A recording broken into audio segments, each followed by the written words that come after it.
Hi, it's Dan with Master of the Morning, so you own the day. And today is July 4th, America's celebration of our independence. I'm sitting here in my library flanked by an American flag that flew over Fort McHenry in my name. Today, as you hear the Star-Spangled Banner performed multiple times, may I challenge all of us to put ourselves in the position of Francis Scott Key, the author and writer of our national anthem, who was off the coast watching the attack and bombardment of Fort McHenry, with the bombs bursting in air. And in the midst of that bellowing smoke, he caught a glimpse of the stars and stripes, our flag waving above the chaos and the war, reminding us that there are individuals, citizens of the United States of America, who have pledged their sacred honor,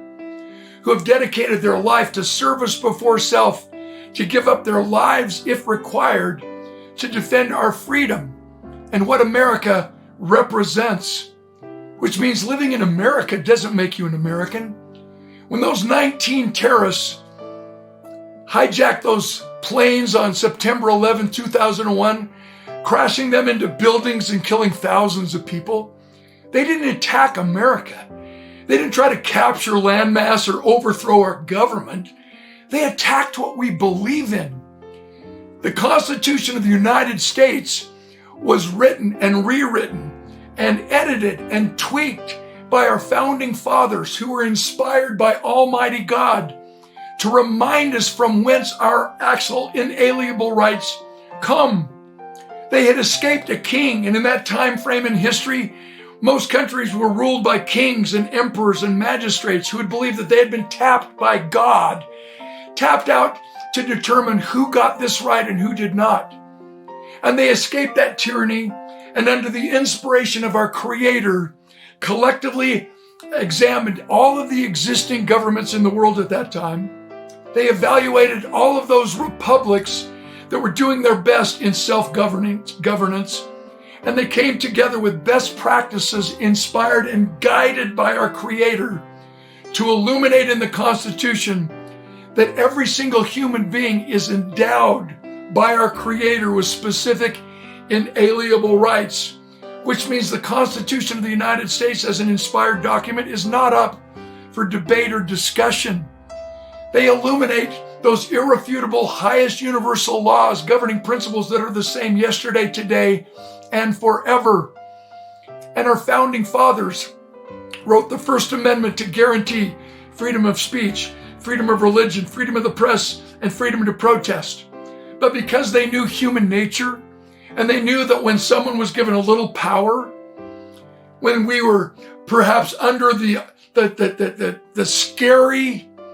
opportunity of someone being elected as president of the United States, or the influence of a specific political party, or the influence of popular belief, the mob mentality,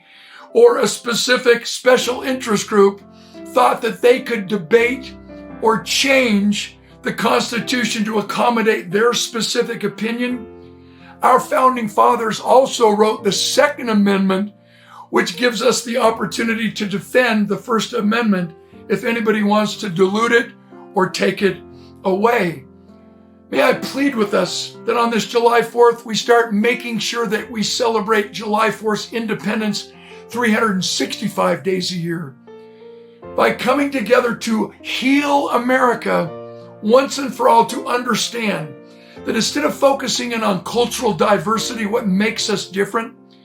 to embrace cultural commonality, what makes us the same,